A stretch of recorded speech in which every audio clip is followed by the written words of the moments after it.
అందరికీ ఆత్మ నమస్కారాలు మాస్టర్స్. మాతృదేవోభవ, పితృదేవోభవ, ఆచార్య దేవోభవ. మనకింత చక్కటి ధ్యానాన్ని జ్ఞానాన్ని అందించినటువంటి బ్రహ్మర్షి పితామహ పత్రిజీ గారికి, రమణ మహర్షుల వారికి, మహావతార్ బాబా గారికి, సమస్త గురుమండలానికి, ఈ భూమాతకు, ప్రకృతి మాతకు, ఈ విశ్వానికి అందరికీ కూడా ఆత్మ నమస్కారాలండి. మహావతార్ ఫౌండేషన్ లో 365 డేస్ సెషన్ లో 83వ రోజు క్లాస్ అందరికీ స్వాగతం అండి. ఈరోజు మనం మొదట కాసేపు మెడిటేషన్ చేసుకుందాము. ఆ తర్వాత మీనా కుమారి మేడం గారి ద్వారా జ్ఞానాన్ని తెలుసుకుందామండి. అందరూ ఒక గ్లాస్ మంచినీళ్ళు తాగి కాసేపు మెడిటేషన్ చేసుకుందాము.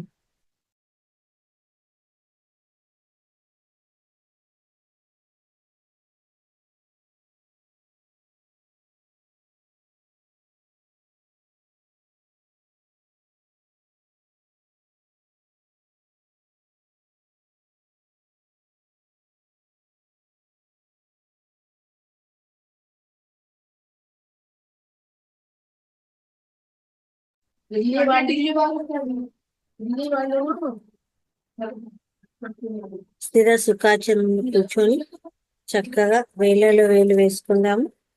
కాళ్ళు క్రాస్ చేసుకుందామండి. కళ్ళు రెండు మూసేసుకుందాము. అద్దాలు ఉంటే తీసి పక్కన పెట్టేయండి మాస్టర్స్. శ్వాస మీద ధ్యాస.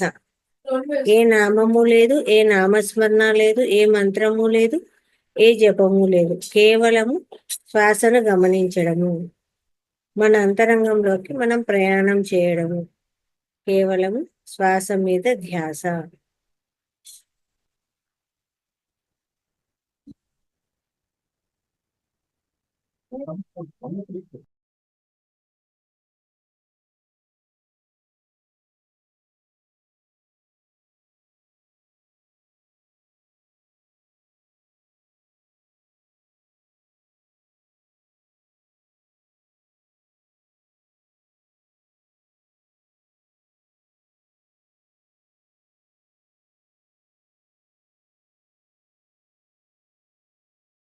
$42 lakhs per annum. Wow, 42 lakhs, that's your salary? Yes. And what do you do? I'm an AI tools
నెమ్మదిగా రెండు చేతులు విడదీసి రెండు కళ్ళ మీద పెట్టుకుందాము.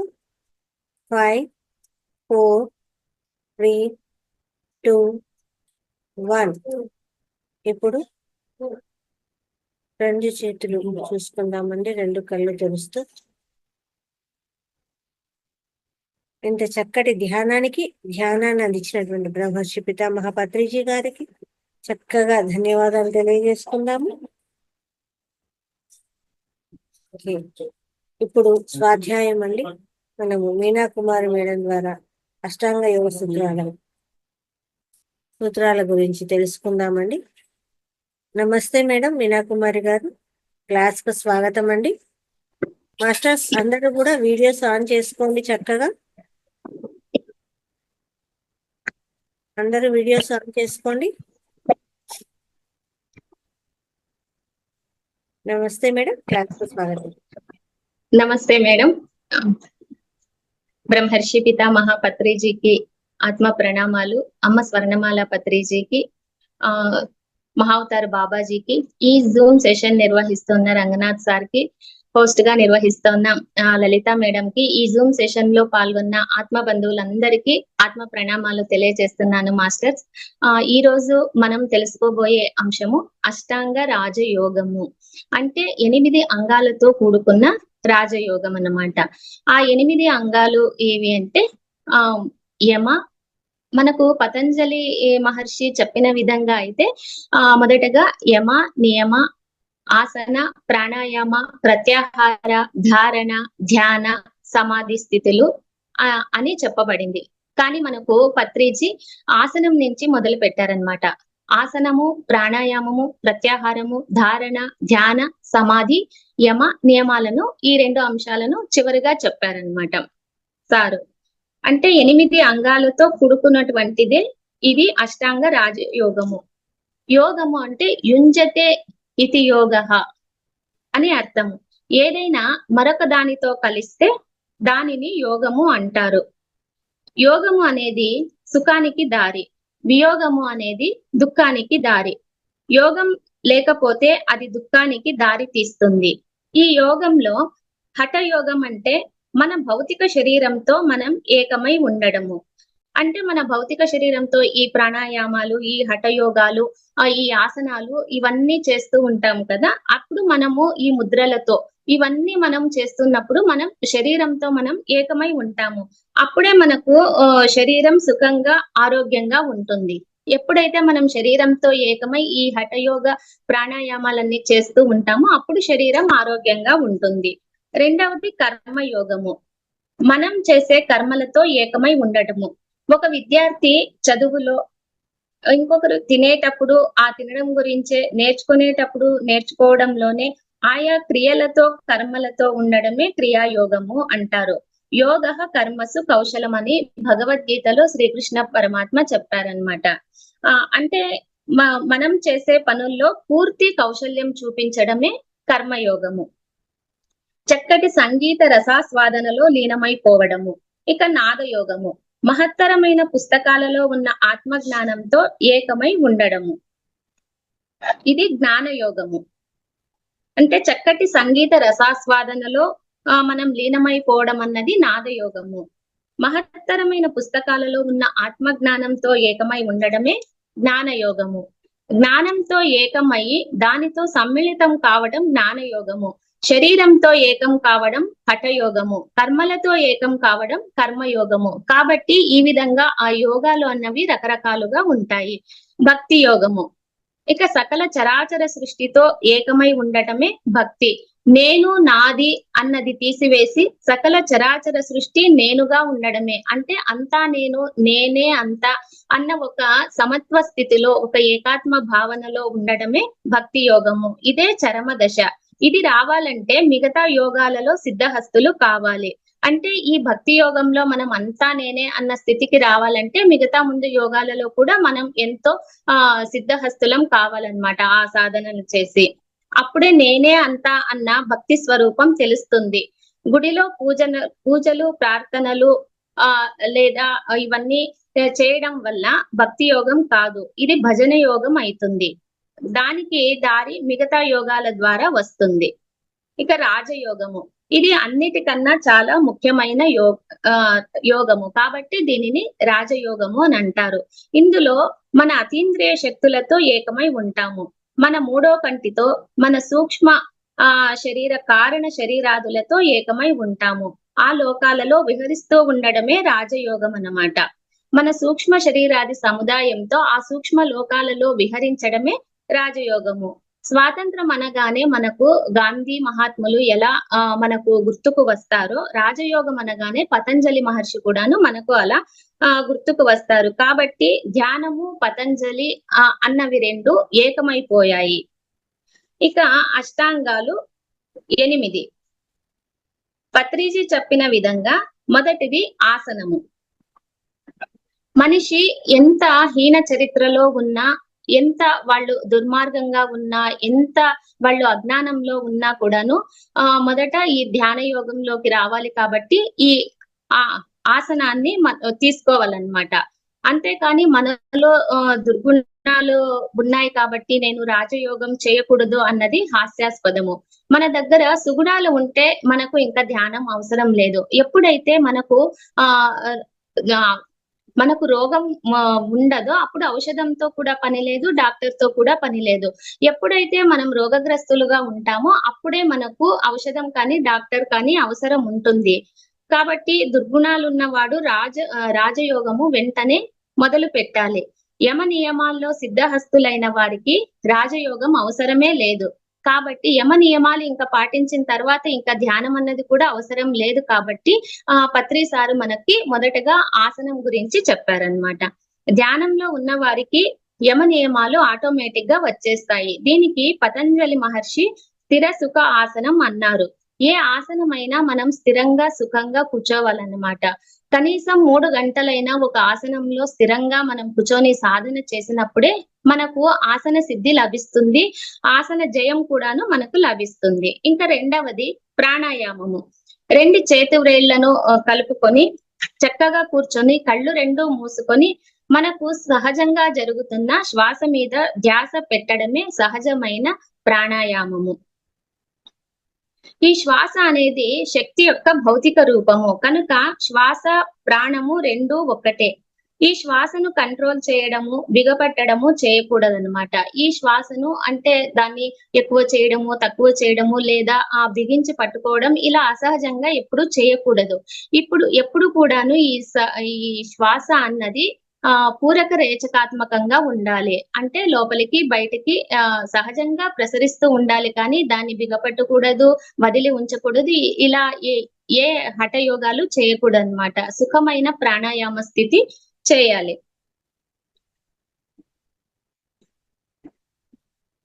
ఇంకా ఏ ఇతర ఆలోచనలు చేయకుండా సంపూర్ణంగా శ్వాస మీద ధ్యాస పెట్టాలి. దీనినే సుఖమయ ప్రాణాయామము అంటారు. ఇందులో కుంభకం అనేది ఉండదు, కేవలం పూరక రేచకం ఉంటుంది. దీనినే బుద్ధుడు ఆనాపానసతి పత్రిసారు శ్వాస మీద ధ్యాస అని మనకు తెలియజేశారు. ఇక మూడవది ప్రత్యాహారము. ప్రత్యాహారం అంటే ప్రతి ప్లస్ ఆహారము. అంటే మనం ఆహారం తీసుకోవడం, ఈ నోటి ద్వారా ఆహారాన్ని తీసుకుంటాం అన్నమాట. కానీ ప్రత్యాహారం అంటే వేరే ఆహారము. ఎప్పుడైతే మనం శ్వాస మీద ధ్యాస పెట్టి ఆలోచన రహిత స్థితికి చేరుకుంటామో మన బ్రహ్మరంధ్రం ద్వారా మన శరీరంలోకి విశ్వమయ ప్రాణశక్తి అంటే కాస్మిక్ ఎనర్జీ మనకు ఆహారంగా లభిస్తుంది. దీనినే ప్రత్యాహారము అని అంటారు. బయటకు వెళ్లే ఇంద్రియాలను లోపలికి మళ్లించడం అన్నమాట. ఎప్పుడైతే మనము శ్వాస మీద ధ్యాస పెడతామో మన ఇంద్రియాలన్నీ బయట విషయాలను తెలుసుకోవడానికి అవి ఆసక్తి చూపిస్తూ ఉంటాయన్నమాట. దానిని బయటకు వెళ్ళనీయకుండా ఆ ఇంద్రియాలను అంతర్ముఖం చేసుకోవడము. జ్ఞానేంద్రియాల నుంచి ప్రాపంచిక విషయ ఆహారము జ్ఞాన సంకేతాలను అందుకుంటాము. వీటిని లోనికి ప్రసరించి అంతర్ విషయాలను తెలుసుకోవడమే ప్రత్యాహారము. కాబట్టి బయటకు పోయే ఇంద్రియాలను లోపలికి మళ్లించి లోపలి విషయాలను తెలుసుకోవడమే ప్రత్యాహారము. శ్వాస మీద ధ్యాస పెట్టి ఈ ప్రాపంచిక విషయాలు పోయి మానసిక నిర్విషయం వచ్చినప్పుడు లోపలి విషయాలు చూడగలుగుతాం అన్నమాట. ఎప్పుడైతే మన మనసు ఖాళీ అవుతుందో అప్పుడే మనం లోపలి విషయాలను మన మూడవ కంటి ద్వారా చక్కగా దర్శించగలుగుతాము. దీనినే ప్రత్యాహారము అంటారు. రకరకాల అనుభవాలు వస్తాయి. అంటే ఎన్నో అనుభవాలు వస్తాయన్నమాట. కొన్ని కలర్స్ కనిపించడం, కొన్ని దృశ్యాలు కనిపించడం, ఏదో ఒక టన్నల్ లోకి మనం వెళ్ళిపోవడం, ఇలా ఒక్కొక్కరికి ఒక్కొక్క రకంగా అనుభవాలు వస్తూ ఉంటాయి. ఆడవారికి తొందరగా వస్తూ ఉంటాయి. మగవారికి కొంత నిదానంగా వస్తాయి. ఎందుకంటే మగవారిలో కొంచెం ప్రాపంచికమైన ఒక దుమ్ము అనే అజ్ఞానము ఎక్కువగా ఉంటుంది. ఆడవారు ఏదైనా త్వరగా నమ్ముతారు. వారు సహజ స్థితిలో కొంతవరకు ఉంటారు కాబట్టి వాళ్ళకి తొందరగా ఈ అనుభవాలు అన్నవి వస్తాయి. సాధన ఎక్కువగా చేయాలి. కాబట్టి మగవారు ఈ ప్రాపంచికమైన అజ్ఞానాన్ని తొలగించుకోవడానికి వారు సాధన ఆడవారి కన్నా ఎక్కువ చేయాలి. శ్రద్ధ ఎక్కువైతే ప్రత్యాహార స్థితికి తొందరగా చేరుకుంటాము. ఎంత సాధన చేస్తే, ఎంత శ్రద్ధగా సాధన చేస్తే అంత తొందరగా మనం ప్రత్యాహార స్థితికి చేరుకుంటాము. ఇది అభ్యాసం చేస్తుంటే లభిస్తుంది. కాబట్టి మనకు ఈ అనుభవాలు రాలేదు కదా, మనకు మనస్సు నిలవలేదు కదా అని మనం ఎప్పుడు ఆపేయకూడదు. ఎప్పుడు శ్రద్ధగా అది సాధన చేస్తూ ఉంటే ఆ సాధనమున పనులు సమకూరు ధరలోన అన్నట్టు అది ఒకనాటికి ఆ సాధన అన్నది ఫలిస్తుంది. అప్పుడు ఇది చేస్తూ ఉన్నప్పుడే మనకు ధారణ లభిస్తుంది. ఇక 4వది ధారణ. విషయాలు చూస్తూ ఉంటే ఈ 4వ దశకు చేరుకుంటాము. అంటే ఎప్పుడైతే మనకు ఈ అనుభవాలు వస్తుంటే దాన్ని తదేకంగా తదేక దృష్టితో మనము చూస్తూ ఉంటామో, చూస్తూ ఉండి గమనిస్తూ ఉంటామో దానినే ధారణ అంటాము. దీనినే ఏకాగ్రత అని కూడా అంటారు. విషయాలు చూస్తున్నప్పుడు అంతరేంద్రియాలు ఉత్తేజితమై నక్షత్రాలు, మబ్బులు, రంగులు కనబడతాయి. వీటిని ఏకాగ్రతగా శ్రద్ధ పెట్టి గమనించడమే ధారణ. మనకు ఏమి కనిపిస్తున్నా కూడా దానిని విశ్లేషణ చేయకుండా ఒక సాక్షి తత్వంతో గమనించడమే ధారణ. మైండ్ ఖాళీ అయ్యి విషయాలు గ్రహిస్తున్నప్పుడు, వీక్షిస్తున్నప్పుడు మనం ఏం అనుభవిస్తామో గమనించడమే ధారణ. మనం విషయాలు అన్ని మనము గ్రహిస్తున్నప్పుడు, వీక్షిస్తున్నప్పుడు మనము ఏదైతే ఫీల్ అవుతామో, అనుభవిస్తామో, గమనిస్తామో అదే ధారణ అని అనబడుతుంది. ఇక ధ్యానము. ధారణ చేస్తూ ఉంటే కొన్ని రోజులకు ధ్యానం మొదలవుతుంది. ఈ ధారణ అన్నది సాధన చేస్తూ ఉంటే కొన్ని రోజులకు ధ్యానం మొదలవుతుంది. ధ్యానం అంటే ధీ ప్లస్ యానము. ధీ అంటే సూక్ష్మ శరీరాది సముదాయము. అంటే సూక్ష్మ శరీరము, కారణ శరీరము, మహాకారణ శరీరము, ఈ అన్ని శరీరాలతో కూడుకున్న సముదాయం అన్నమాట. యానం అంటే ప్రయాణము. ఈ శరీరాలతో, ఈ సూక్ష్మ శరీర, కారణ శరీరాలతో కూడుకొని ప్రయాణం చేయడమే ధ్యానము. మన 7 శరీరాలతో మనం ఏకం కావడమే రాజయోగము. ఆ స్థితి మనకు ఇప్పుడు కలుగుతుంది. 7 శరీరాలతో అనుభవాలు మొదలై స్థూల శరీరాన్ని వదులుతాము. ఈ 7 శరీరాలతో మనకు అనుభవాలు మొదలైనప్పుడు, ఈ స్థూల శరీరాన్ని వదిలినప్పుడే అంటే తాత్కాలికంగా వదిలినప్పుడు సూక్ష్మ శరీర అనుభవాలు ఇవన్నీ మనకు కలుగుతాయి. ఒక్కొక్క శరీరంతో ఒక్కొక్క రకమైన యాత్రలు జరుగుతాయి. అప్పుడే మనకు ఎన్నో జ్ఞాన సూక్ష్మాలు తెలుస్తాయి, గత జన్మలు తెలుస్తాయి. చనిపోయిన మన తల్లిదండ్రులను కూడా కలుసుకొని అక్కడ విషయాలను కూడా తెలుసుకుంటాము. కాబట్టి ఈ రకమైన ధ్యానము చేయడం వల్ల మనకు ఎన్నో జ్ఞాన సూక్ష్మాలన్నమాట. మనము ఎందుకు వచ్చాము, మన జన్మ ప్రణాళిక ఏంటి, మన తల్లిదండ్రులు ఎక్కడున్నారు, మనకు వారికి గల ఈ సంబంధం ఏంటి, ఈ కర్మ చక్రం ఏంటి, ఈ జన్మ యొక్క ప్రణాళిక ఏంటి, ఇలా ఒక ఆధ్యాత్మిక సూక్ష్మ రహస్యాలన్నీ మనము తెలుసుకుంటాము. ఇక సమాధి అంటే సమాధానాలు పొందిన స్థితే సమాధి అంటాము. మన ప్రాపంచిక ఆధ్యాత్మిక ప్రశ్నలన్నిటికీ సమాధానాలు దొరుకుతాయి. ఈ సమాధి స్థితిలో మనకు ఎటువంటి ప్రాపంచిక సమస్యలైనా, ఆధ్యాత్మిక ప్రశ్నలకైనా, సందేహాలకైనా సంపూర్ణంగా సమాధానాలు దొరుకుతాయి.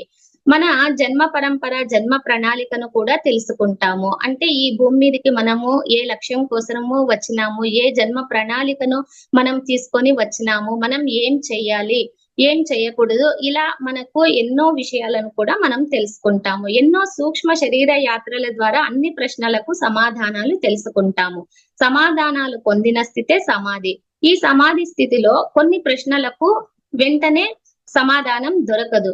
కాబట్టి ఈ సమాధి స్థితిలో కూడాను మనకు కొన్ని ప్రశ్నలకు మనకు వెంటనే సమాధానం కూడాను దొరకదు. దీన్నే సవికల్ప సమాధి అని అంటాము. వికల్పము అంటే సందేహాలతో కూడుకున్న సమాధానాలు పొందిన స్థితి. అంటే మనకు సమాధానం పొందినా కూడాను అక్కడ కొన్ని సందేహాలు ఉంటాయి. అవును, ఇది నాకు వచ్చిన అనుభవము కరెక్టా కాదా, ఇది నిజమేనా అని ఇంకా ఏదైనా తెలుసుకునేది ఉందా అని ఒక సంశయంతో కూడిన సమాధాన స్థితినే సవికల్ప సమాధి స్థితి అని అంటారు. నిర్వికల్ప సమాధి స్థితి అంటే ఈ నిర్వికల్ప సమాధి స్థితిలో ఇంకా ఏ మాత్రము సందేహాలు ఉండవన్నమాట. అంటే అది సంశయ రహిత స్థితి, ఇంకా ఏ సంశయాలు ఉండదు, అన్ని ప్రశ్నలకు సమాధానాలు పొందిన స్థితి ఆ నిర్వికల్ప సమాధి స్థితి. అక్కడ ఏ సంశయాలు ఉండవు, ఏ డౌట్స్ ఉండవు అన్నమాట. అది పరిపూర్ణత్వంతో కూడుకొని ఉంటుంది. ఇంకా అన్ని విషయాలలో సంపూర్ణమైన ఆత్మజ్ఞానం హస్తగతం అవుతుంది. ఆసన ప్రాణాయామాల ద్వారా సమాధి స్థితి రోజు రోజుకు పెరుగుతుంది, సమాధానాలు దొరుకుతాయి. అదే నిర్వికల్ప సమాధి అంటే బ్రహ్మ జ్ఞానము. అదే విధంగా బుద్ధుడు, పతంజలి ఆత్మజ్ఞానము సంపాదించుకున్నారు. ఈ విధంగానే ఇటువంటి సాధన చేసినే పతంజలి మహర్షి, బుద్ధుడు కూడా ఈ ఆత్మ జ్ఞానాన్ని సంపాదించుకున్నారు. జీసస్ గాని, మొహమ్మద్ ప్రవక్త గాని, ఈ శ్రీకృష్ణుడు, వీళ్ళంతా ఈ ఒక్క విధానం ద్వారానే వారు ఈ సమాధానాలన్నీ తెలుసుకొని వాళ్ళు పరిపూర్ణ పురుషులుగా, ఒక దేవుళ్ళుగా, ఒక మహానుభావులుగా నిలిచిపోయారన్నమాట.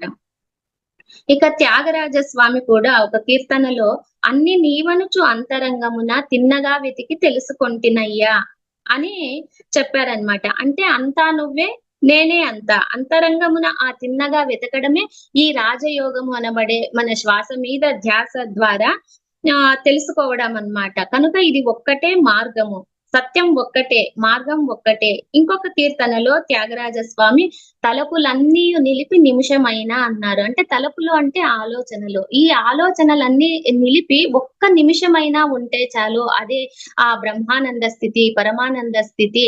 ఆ స్థితికి అందరూ చేరుకోవాలని కూడా త్యాగరాజ స్వామి చెప్పారనమాట. ఇక పతంజలి మహర్షి ఈ ధ్యానానికి ఇచ్చిన నిర్వచనం ఏంటంటే యోగ చిత్తవృత్తి నిరోధ అన్నారు. యోగం అంటే మన చిత్త వృత్తులను, అంటే చిత్తం చేసే పనులు, ఆలోచనలను నిరోధించడమే యోగము అని పతంజలి మహర్షి మనకు చెప్పారు. ఈ మనస్సు ఖాళీ అయిపోవడమే మొదటి మెట్టు. దానికి సుఖమయ ప్రాణాయామము ఒక్కటే మార్గము. దీని వల్ల అతీంద్రియ శక్తులు లభిస్తాయి. ఈ మనస్సు ఖాళీ అయిపోయేదానికి మనకు ఒకే ఒక అస్త్రము, అదే ఒక వజ్రాయుధం లాంటి ఒక అస్త్రము ఏది అంటే మనకు ఈ శ్వాస మీద ధ్యాస అన్న ధ్యానము. దీనికి సుఖమయ ప్రాణాయామము ఒక్కటే మార్గము. దీని వల్ల అతీంద్రియ శక్తులు లభిస్తాయి. ఈ ఆధ్యాత్మిక విజ్ఞానం లభించినప్పుడే దైనందిన జీవితంలో యమ నియమాలు లభిస్తాయి. ఎప్పుడైతే ఈ ధ్యానం ద్వారా మనకు ఆధ్యాత్మిక జ్ఞానం లభిస్తుందో, ఎలా ఉండాలి, ఎలా ఉండకూడదు, ఎలా జీవించాలి, ఎలా మనం జీవించకూడదు, ప్రతి ప్రాణి పట్ల ఎలా ఉండాలి, మన పరిసరాల పట్ల ఎలా ఉండాలి, మన ప్రకృతి పట్ల ఎలా ఉండాలి అన్న అన్ని విషయాల పట్ల మనకు సమగ్రమైన అవగాహన వస్తుందన్నమాట. అప్పుడే మన జీవితంలో యమ నియమాలు స్టార్ట్ అవుతాయి. కాబట్టి ఫస్ట్ ఆసనము, ప్రాణాయామము, ప్రత్యాహారము, ధారణ, ధ్యాన, సమాధి తర్వాత వచ్చేది యమ నియమాలని మనకు పత్రి సార్ చెప్పారనమాట.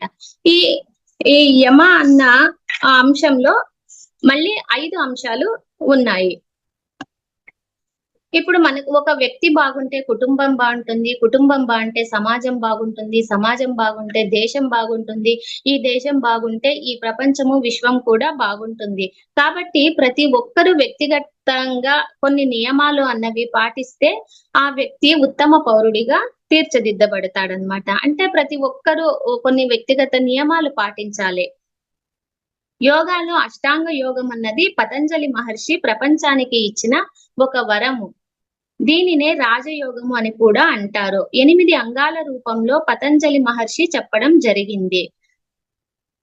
ప్రతి ఒక్కరూ అనుసరించవలసిన ఈ యమ నియమాలు యమ అంటే ఒక వ్యక్తి అనుసరించవలసినవి సమాజానికి సంబంధించిన అవసరాలుగా చెప్పుకోవచ్చును.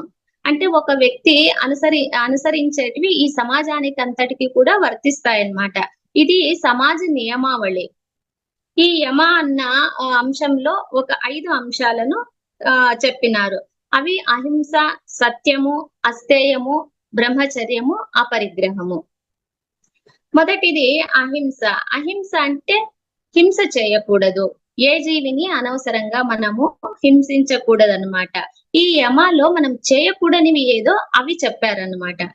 అంటే ఏ జీవిని చంపే హక్కు ఎవరికి లేదు. కాబట్టి దీని వల్ల ఈ హింస అన్నది ఎక్కువ కావడం వల్ల సమాజంలో కొట్లాటలు, గొడవలు అన్నవి జరుగుతాయి, రక్తపాతం జరుగుతుంది. కాబట్టి హింస అన్నది చాలా దారుణంగా ఉంటుంది. ఒక వ్యక్తి ఉత్తమ పౌరునిగా తీర్చిదిద్దబడాలి అంటే హింస చేయకూడదు. అంటే మనకు అహింస అనగానే మనకు మహాత్మా గాంధీ మనకు స్ఫురణకు వస్తారు. మహాత్మా గాంధీ అహింసా మార్గానికి ప్రతిరూపము. ఎందరో మహానుభావులు ఈ మార్గాన్ని అనుసరించారు. కాబట్టి ఎప్పుడైతే మనం అహింసా మార్గాన్ని అవలంబిస్తామో మన హృదయము చాలా పరిపక్వమైతుంది, మన మనసు చాలా శుద్ధి అవుతుంది, మన అంతరంగం కూడా చాలా శుద్ధి అవుతుంది. కాబట్టి అహింస అన్నది మొట్టమొదటి అంశము యమ అన్న ఒక ప్రక్రియలో. ఇక రెండవది సత్యము. అంటే ఇప్పుడు సత్యమునే పలకాలన్నమాట, అసత్యము పలకూడదు. దీని వల్ల ఎన్నో అనర్థాలు కూడాను జరుగుతాయి. కాబట్టి ఇది కూడా గాంధీజీ యొక్క సిద్ధాంతమే. గాంధీజీ కూడా ఎప్పుడు సత్యమునే పలకాలి అని కూడాను మనకు ప్రబోధించారు. తను చిన్నప్పుడే సత్య హరిశ్చంద్ర అన్న నాటకాన్ని చూసి అప్పటి నుంచి సత్యాన్ని పలకడము ఆయన జీవితాశయంగా తను పెట్టుకున్నారు. కాబట్టి చివరి వరకు కూడాను తను సత్యంలోనే జీవించారు. అసత్యం వల్ల మోసాలు, దోషాలు జరుగుతాయి, విశ్వాసం పోతుంది. ఈ అసత్యం చెప్పడం వల్ల ఎన్నో మోసాలు జరుగుతాయి, ఎన్నో అరాచకాలు జరుగుతాయి. అందరికీ కూడా ఒక నమ్మకం అనేది అందరూ కోల్పోతారు. దీని వల్ల ఎంతో నష్టం జరుగుతుంది మానవులకు. కాబట్టి ప్రతి ఒక్క మానవుడు కూడాను సత్యంలో జీవించాలి. ఇక మూడవది అస్తేయము. అస్తేయం అంటే దొంగతనం అన్నమాట.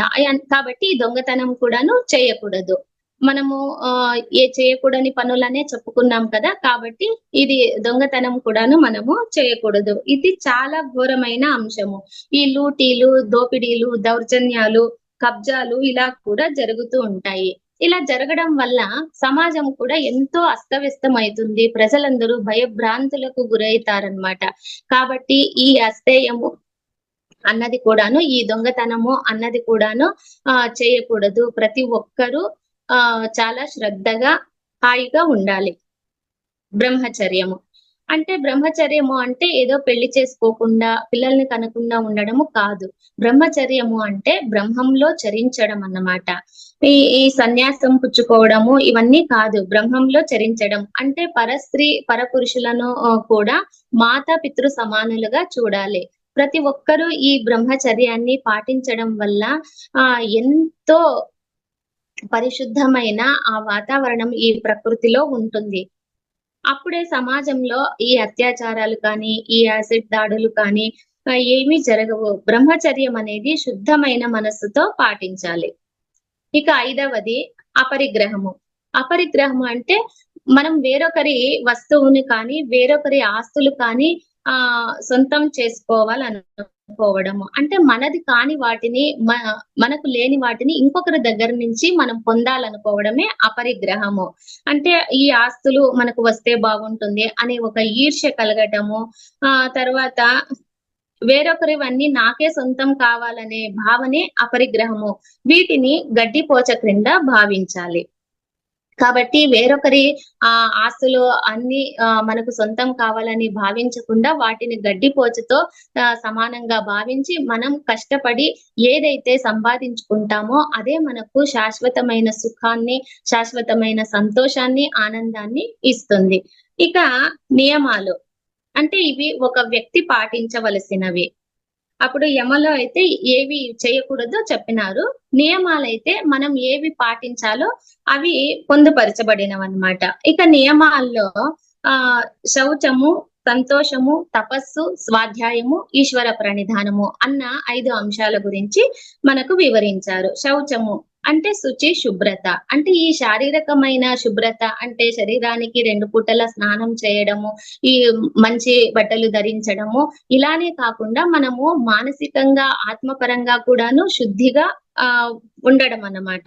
ఈ పరిసరాల శుభ్రతతో పాటు ఈ పర్యావరణ శుద్ధితో పాటు మన మనస్సును శుద్ధి చేసుకోవాలి. దీని వల్ల చక్కటి ఆలోచనల ద్వారా చక్కటి కర్మలు చేస్తాము. సమాజంలో అంతా సవ్యంగా జరుగుతుంది. భావాలు మంచిగా ఉండాలి. మనసులోని మలినాలను తొలగించుకోవాలి. ఎప్పుడైతే మనం చక్కటి ఆలోచనలు చేస్తామో చక్కటి భావాలు మన అంతరంగంలో ఉంటాయి. చక్కటి భావాల ద్వారా చక్కటి కర్మలను మనము చేస్తూ ఉంటాము కాబట్టి ఆ కర్మలకు తగ్గట్టుగా ఫలితాలు వస్తాయి. ఇక రెండవది సంతోషము. సంతోషం అంటే ఎప్పుడూ సంతోషంగా ఉండడం అన్నమాట. ఎలాంటి కల్మషాలు లేకుండా నిష్కల్మషంగా మనస్సు ఉండాలి. సంతృప్తి మనకు సంపద. పసిపిల్లలు సంతోషంగా ఉంటారు. గతం భవిష్యత్తు గురించి అతిగా ఆలోచించకుండా వర్తమానంలో దృష్టి పెట్టాలి. ఇప్పుడు పసిపిల్లలు ఎంతో వాళ్ళు కల్మషం లేకుండా వాళ్ళ ఒక చిరునవ్వు చూస్తే మనకు ఎంత దుఃఖం ఉన్నా కూడాను వెళ్ళిపోతుంది. కాబట్టి అటువంటి కల్మషం లేని స్థితిని మనము పెంచుకోవాలి. కాబట్టి భవిష్యత్తును గురించి ఎక్కువగా ఆలోచించి ఆందోళన పడకుండా, గతం గురించి భయపడకుండా జరిగిపోయిన దానికి వర్తమానంలో ప్రతి క్షణము మనము జీవించాలి. ఇక తపస్సు. తపస్సు అంటే తప్పింప చేయడము. ఏదైనా ఒక పనిని తీవ్రంగా సాధన చేయడము, శారీరకంగా, మానసికంగా సంపూర్ణ దృష్టిని కేంద్రీకరించడము. అప్పుడే సరైన ఫలితాలు వస్తాయి. ఎప్పుడైనా మనం ఏ పని అయితే చేస్తామో దాని మీదే మన సంపూర్ణమైన దృష్టిని కేంద్రీకరించినప్పుడే సంపూర్ణమైన ఫలితాలు లభిస్తాయన్నమాట. ఏదో ఒకటి ఆలోచన చేయడం, ఒకటి ఆలోచన చేయడము, ఇంకొకటి కర్మ చేయడం, అలా చేస్తే ఫలితాలు సరిగా రావు. ఏది ఆలోచిస్తామో దాని మీదే మనం సంపూర్ణ దృష్టిని పెట్టినప్పుడే ఆ ఫలితాలు కూడాను మనకు చక్కగా వస్తాయి. ఇక స్వాధ్యాయము. స్వాధ్యాయము అంటే తనని తాను అధ్యయనం చేసుకోవడం అన్నమాట. అంటే మనం ఎందుకు ఈ భూమి మీద జన్మ తీసుకొని వచ్చాము, మన జీవిత పరమార్థం ఏమిటి, మన జీవిత లక్ష్యం ఏమిటి, మనం గత జన్మలో ఏ కర్మలు చేసినాము కాబట్టి ఈ జన్మలో మనము ఈ ఫలితాలను పొందుతున్నాము అన్న ఒక సంపూర్ణమైన ఆత్మజ్ఞానము మనల్ని మనం అధ్యయనం చేసుకోవడం వల్ల కూడా వస్తుంది. అంటే ఒక వ్యక్తి తనను తాను అధ్యయనం చేసి తను రాసిన పుస్తకాలను కూడా చదవడం అన్నమాట. అంటే ఆత్మ జ్ఞానాన్ని తెలుసుకోవడమే స్వాధ్యాయము. ఇక 5వది ఈశ్వర ప్రణిధానము. ఏ పని చేసినా మనము భగవద్ అర్పితంగా చేయాలి. నేను చేస్తున్నాను ఈ పని అని కాకుండా నా చేత ప్రకృతి కానీ భగవంతుడు కానీ చేయించుకుంటున్నారు అన్న ఒక ఈశ్వరార్పణ బుద్ధితో మనము కర్మలు చేసినప్పుడు మనకు ఏ విధమైన మనకు కర్మశేషాలు ఉండవన్నమాట. అంటే ఫలితాలని ఆశించకూడదు. మనము కర్మలకు కర్తగా ఆపాదించుకొని చేయకూడదు అన్నమాట.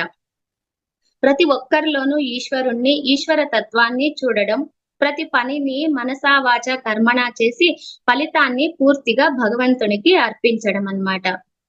అంటే ప్రతి ఒక్కరిలోనూ నాలో ఉన్న ఈ ఆత్మే ఈ చరాచర సృష్టిలో ఉంది, ప్రతి జీవిలో ఉంది, ప్రతి వ్యక్తిలో ఉంది అని మనము తెలుసుకొని ఆ ఈశ్వర అర్పణ బుద్ధితోనే మనం ప్రతి ఒక్కరిని చూడడము అనేది ఈశ్వర ప్రణిధానము.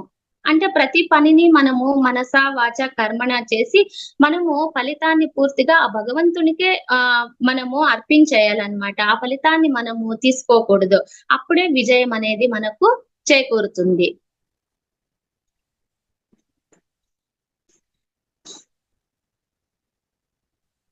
కాబట్టి ఇవన్నీ ఈ అష్టాంగ రాజయోగ మార్గం ద్వారా మనము ఈ తెలుసుకున్నాము.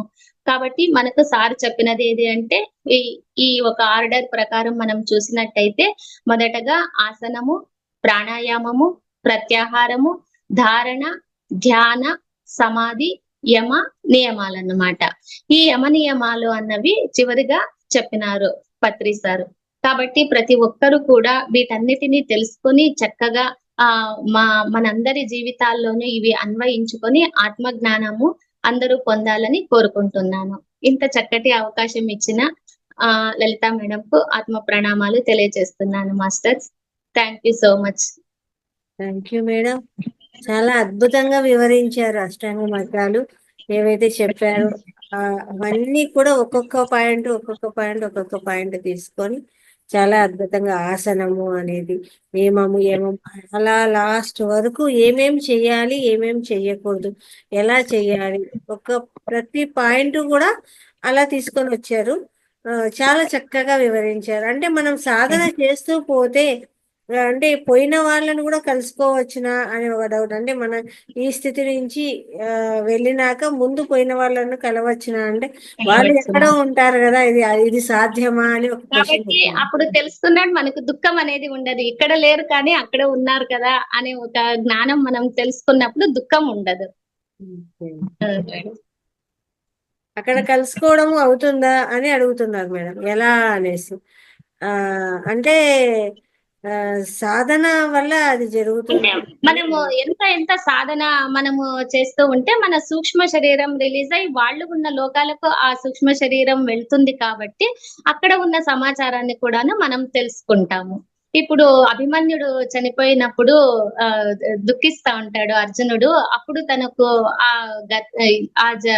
పూర్వ కర్మ అది దృష్టిని ప్రసాదిస్తాడు కృష్ణుడు అన్నమాట. అప్పుడు అక్కడ అభిమన్యునితో కలిసి నువ్వు చనిపోతున్నందుకు నాకు చాలా బాధగా ఉంటే ఎవరు తండ్రి ఎవరు కొడుకు, ఎన్నో జన్మల్లో తండ్రి కొడుకులుగా ఎన్నో రకాలుగా పుడుతూ ఉంటాము. కాబట్టి దేనికి దుఃఖించే పని లేదు. నా జన్మ ప్రణాళికను అనుసరించి నేను ఇలా కావడం అయ్యింది కాబట్టి మీరు దుఃఖించవలసిన అవసరం లేదు అనే ఆత్మ జ్ఞానాన్ని అభిమన్యుడు అర్జునుడికి బోధించినప్పుడు అప్పుడు సంపూర్ణమైన ఆనందాన్ని పొందుతాడనమాట అర్జునుడు. అలా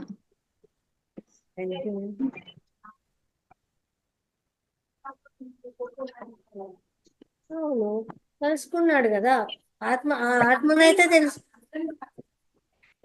ఆ దృష్టిని ప్రసాదించారు కృష్ణుడు. అవును,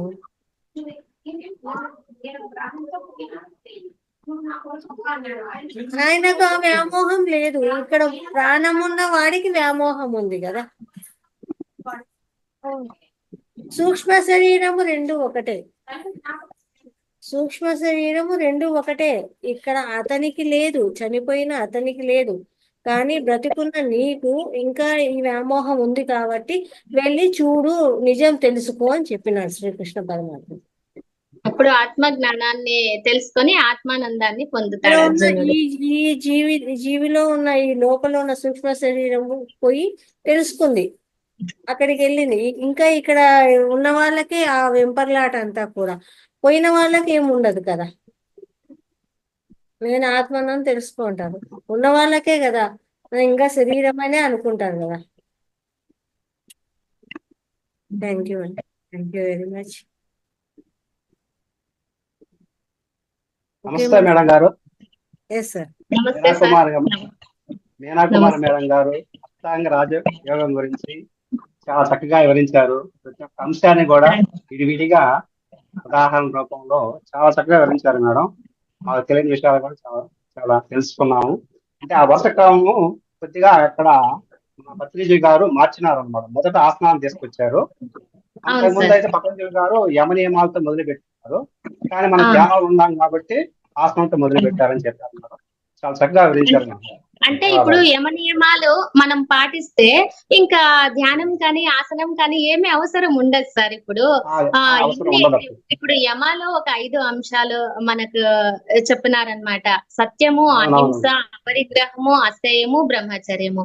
తర్వాత నియమాల్లో శౌచము, సంతోషము, స్వాధ్యాయము, తపస్సు, ఈశ్వర ప్రణిధానము. ఇవన్నీ ఇన్ని మనకు అంశాల గురించి అవగాహన ఉన్నప్పుడు ఇంకా ధ్యానం అనేది అవసరం లేదు. కాబట్టి ఇవన్నీ మనం చేసుకుంటూ ఉంటే ఇంకా అసలు ఎప్పటికీ మనము ఈ దీంట్లోకి రాము. కాబట్టి ఫస్ట్ మనము ఎటువంటి వాళ్ళు చెడు కర్మలు చేసిన వాళ్ళైనా, ఎంతటి అజ్ఞానులైనా కూడాను ఫస్ట్ మనము ఆసనం ద్వారా మనం స్టార్ట్ చేసి ఈ ధ్యాన స్థితిని పొందడం ద్వారా ఈ యమ నియమాలను ఆటోమేటిక్ గా వచ్చేస్తాయి కదండి సార్. ఇప్పుడు ఎవరైనా మాంసం తినేవాళ్ళు కానీ ఏదైనా చెడు అలవాట్లు ఉన్న వాళ్ళు ధ్యానం చేయడం వల్ల వాళ్ళకి వెంటనే అది తినాలనిపించదు కదా. అయ్యో మీరు ఇంత చెడు కర్మలు చేస్తారు, మీరు అర్హతే లేదు, యోగ్యతే లేదు, మీరు ధ్యానం చేయకూడదు అంటే వాళ్ళు ఎప్పటికీ మారు అలాగే ఉంటారు. కాబట్టి ఎప్పుడైతే ఎలాంటి వాళ్ళైనా పర్వాలేదు, మా ధ్యానం అనేది ధ్యాన మార్గంలోకి వచ్చినప్పుడు వాళ్ళు పరిపూర్ణమైన మానవులుగా తీర్చిదిద్దబడతారు అనేసి చెప్తారు. కాబట్టి యమ నియమాలు సారు చివరిలో పెట్టారనమాట. చివర్లో పెట్టాడు. అవును మేడం. మొట్టమొదటి కూర్చోబెట్టడం, ముందు మొదలు కూర్చొని ఆయన శ్వాస మీద ధ్యాస అనేసి ఫస్ట్ సాధన చేయడం. Thank you sir. నమస్తే మేడం గారు. నమస్తే సుజిత నమస్తే మేడం. మేడం నమస్తే. చాలా బాగా చెప్పారు మేడం. మీరు చాలా సాధన చేస్తుంటారు, చాలా స్టడీ కూడా చేశారు. మీరు చాలా బుక్స్ చదువుంటారు. మీరు ఎన్ని అవర్స్ చేస్తారు మేడం అసలు ధ్యానం? అంటే నేను 3 hours మేడం. అంటే ఒకే సిట్టింగ్ లో కాదు, పౌర్ణమి అమావాస్య ఆ దినాలు అయితే ఒకే సిట్టింగ్ లో 3 hours చేస్తాను. డైలీ అయితే ఇప్పుడు మార్నింగ్ ఒక 1 hour, తర్వాత 8 to 9 అప్పుడు ఒక 1 hour, తర్వాత 11 to 12 అలా 1 hour, 3 hours చేస్తాను మేడం. కొంచెం ఇంకా ఇది ధ్యాన జగత్ మ్యాగజైన్ కానీ కొన్ని బుక్స్ కానీ ఇంకా ఇలా ఏదైనా పని చేసుకుంటున్నప్పుడు మన ఛానల్లో ఉంటాయి కదా అందరూ చెప్పినవి, ఇవి సజ్జన సాంగత్యము, ఇవంతా వింటూ ఉంటాను క్లాసులు మేడం. చాలా పేషెన్సీగా చాలా చక్కగా మీరు అన్ని వివరించారు. అంటే మనం సంకోచాలు అది తెలుసుకునే కొద్దీ సంకోచాలు వస్తూనే ఉంటాయి మేడం గారు. ఆ తర్వాత నిర్వికారంగా వెళ్ళాలంటే మనం ఇంకా చాలా సాధన ఎక్కువ చేయాలి. అదే సవికల్ప సమాధి స్థితిలో మనకు కొన్ని డౌట్స్ ఉంటాయన్నమాట. ఇది కరెక్టా కాదా, ఇది ఇంకా అంటే కొన్ని డౌట్స్ అనేది ఉంటది. అదే నిర్వికల్ప సమాధి స్థితిలో ఇంకా ఏది ఉండదు. పరిపూర్ణమైన సమాధి స్థితి అంటే పరిపూర్ణమైన సమాధానాలు పొందిన స్థితి ఆ నిర్వికల్ప సమాధి స్థితి. కాబట్టి దీనికి అందరికీ కూడా సాధన చాలా అవసరం అన్నమాట. మనకి ఆ స్థితికి వెళ్తామంటారా మేడం? అంటే ఒక్కొక్కళ్ళు ఒక్కొక్క, అంటే అది మనం చేసే సాధన బట్టి మన తపన, మన యొక్క శ్రద్ధ వీటన్నిటి మీద ఉంటుంది. సాధన పనులు సమకూరు ధరలోన అన్నారు కదా మేడం. ఒకరికి చేతనైంది ఇంకొకరికి కూడా చేతనైతుంది. కానీ వాళ్ళలో ఉన్న ఆ పట్టుదల, ఆ తపనే వాళ్ళని అక్కడ అంతవరకు తీసుకెళ్తుంది. తపన ఉంటేనే మనము తరించబడతాము అని అంటారు కదా. సాధన చేస్తేనే మన వేదన పోతుంది అని ఇవన్నీ మనం తెలుసుకుంటాం. కాబట్టి ఎంతెంత సాధన చేస్తే అంతంత ఫలితాలు మనకుంటాయి మేడం. ఒకరికైనా ఇంకొకరికి తప్పకుండా అవుతుంది.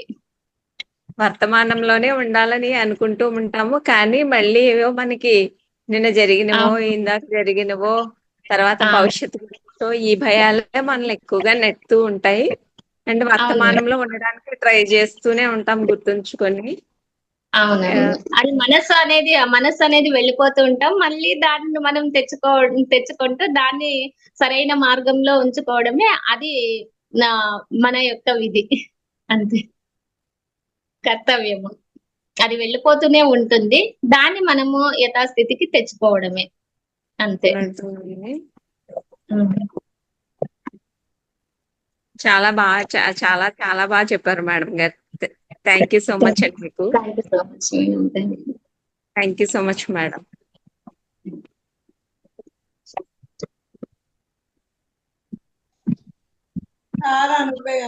ఇంకా మాస్టర్స్ ఇంకా ఎవరైనా మాట్లాడతారా అండి?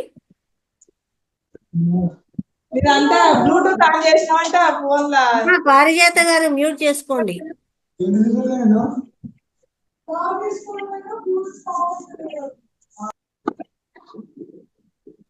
ఓకే, ఇంకా ఎవరైనా మాస్టర్స్ ఏదైనా కామెంట్, ఏదైనా క్వశ్చన్, మీకు ఏమైనా డౌట్స్ ఉన్నా చక్కగా అడిగి క్లియర్ చేసుకోవచ్చు అండి. చాలా పెద్ద టాపిక్ ఇది. చాలా క్వశ్చన్స్ వస్తాయి. మీకు అంతా అర్థమైంది అని చెప్పలేను, ఎందుకంటే దాని మీద చాలా పెద్ద డిస్కషన్ అయితే ఉంటుంది. అంత సబ్జెక్ట్ ఇది. అంటే అంత సబ్జెక్ట్ అయినా మనకు చాలా చక్కగా అర్థమయ్యే రీతిలోనే మనకు సార్ చెప్పారు మేడం. ఇవంతా కూడా సార్ చెప్పిన దీంట్లోనే ఉండేది ఇది ఆడియో అంతా.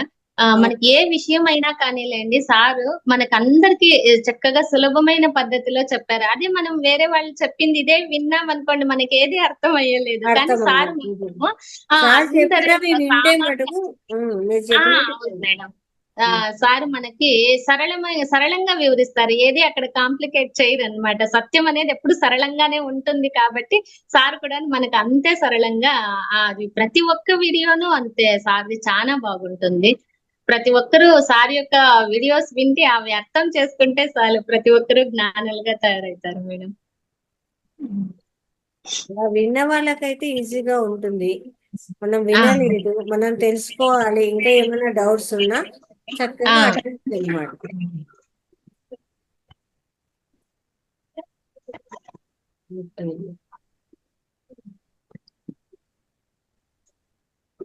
ఓకే అండి, ఎవరికి ఏం క్వశ్చన్స్ లేదు? Okay madam, thank you so much madam, ఇంత చక్కటి అవకాశం ఇచ్చినందుకు thank you so much. Thank you. మీకు కూడా చాలా ధన్యవాదాలండి. చాలా అద్భుతంగా వివరించారు. చాలా హ్యాపీగా ఉంది.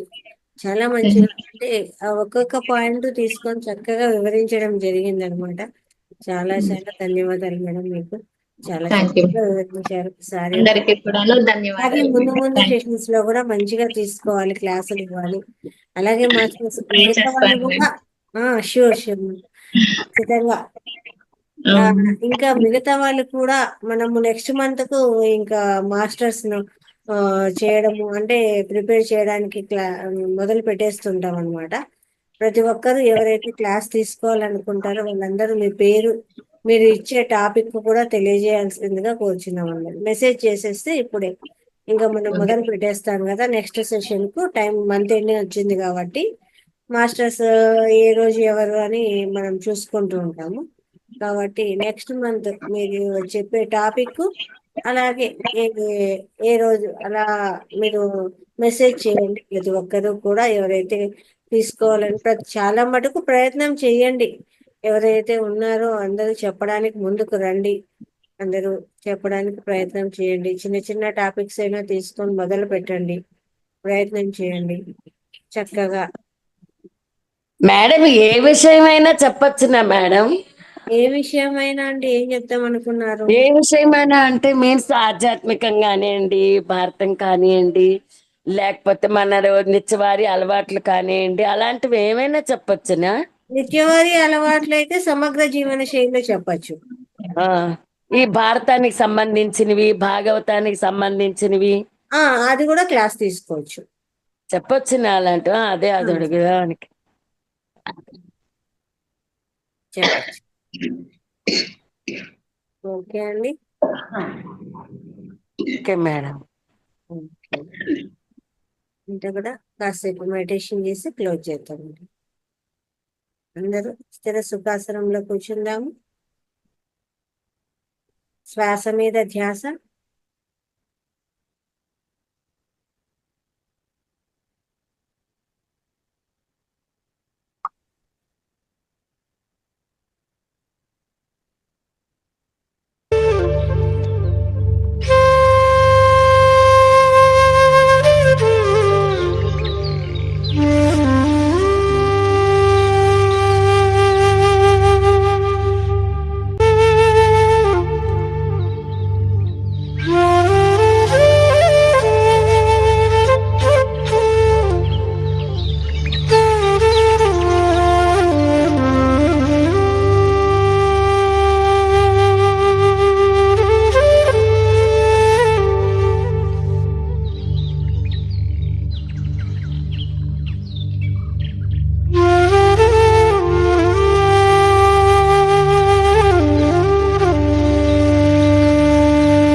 మాస్టర్స్ నెమ్మదిగా రెండు చేతులు విడదీసుకుని రెండు కళ్ళ మీద పెట్టుకుందామండి. 5, 4, 3, 2, 1. ఇప్పుడు రెండు కళ్ళు తెరుస్తూ రెండు అరచేతులు చూసుకుందాము చక్కని చిరునవ్వుతో.